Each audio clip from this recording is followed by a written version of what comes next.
বাবা মা দেশে। মানুষ যেন মনে করে যে পথ শিশুরা মানুষ, শিশুরাই আগামী ভবিষ্যৎ। প্রজন্ম থেকে প্রজন্ম হয়ে এদের হাতেই আগামীর বাংলাদেশ। কিন্তু রেল স্টেশনের মতো জায়গায় বেড়ে ওঠা এত সব পথ শিশুদের ভবিষ্যৎই বা কি, সেটা তারা নিজেরাও জানে না। দর্শক, এমনই দুজন ছিন্নমূল পথ শিশুদের জীবন গল্প নিয়ে আজকের প্রতিবেদন।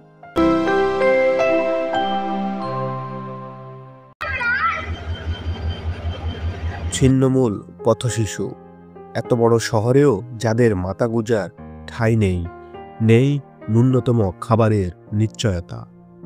কমলাপুর স্টেশনই তাদের একমাত্র ভরসা, আর সারাদিন খুঁজে ফিরে যা পায় সেটা খেয়েই খুশি থাকতে হয় তাদের।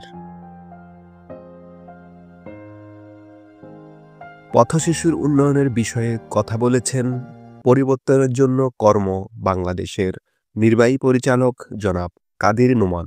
ঢাকা শহরে যে সম্ভাবনাময় পথ শিশু রয়েছে, তাদেরকে সুস্থ স্বাভাবিক জীবনে ফিরিয়ে আনতে সমাজ এবং রাষ্ট্রের পক্ষ থেকে কি ভূমিকা থাকতে পারে?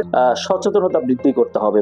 মানুষ যেন তাদেরকে অচ্ছুত মনে না করে, মানুষ যেন মনে করে যে পথ শিশুরা মানুষ। এইভাবে মানুষকে সচেতন করে একটা সচেতনতামূলক কার্যক্রম সামাজিকভাবে করা যেতে পারে। শিক্ষা যে সুবিধা, সেই সুযোগটা রাষ্ট্রকে সৃষ্টি করতে হবে। তাহলে পথ শিশুরা যদি শিক্ষা গ্রহণ করতে পারে, তাহলে তাদের পরিবর্তনটা চলে আসবে। আমার দেশে যে পথ শিশুগুলো আছে, ওদের শিশু অধিকার রক্ষার জন্য এরকম কোনো নীতিমালা নেই। সরকারের উচিত অত্যন্ত সুন্দর এবং গ্রহণযোগ্য শিশু অধিকার নীতিমালা প্রণয়ন করা। 1 2 3 4 5 6 7 8 9 10। আর আমার মন চায় মাদ্রাসায় ভর্তি হতে।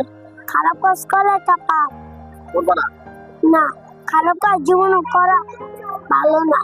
এসব পথ শিশুরা পড়াশোনা করে মানুষের মতো মানুষ হতে চায়, ফিরে যেতে চায় সুস্থ স্বাভাবিক জীবনে। কিন্তু কে দায়িত্ব নিবে এসব ছিন্নমূল পথ শিশুদের? কারাই বা স্বপ্ন দেখাবে সুস্থ স্বাভাবিক জীবনে ফিরে যাওয়ার?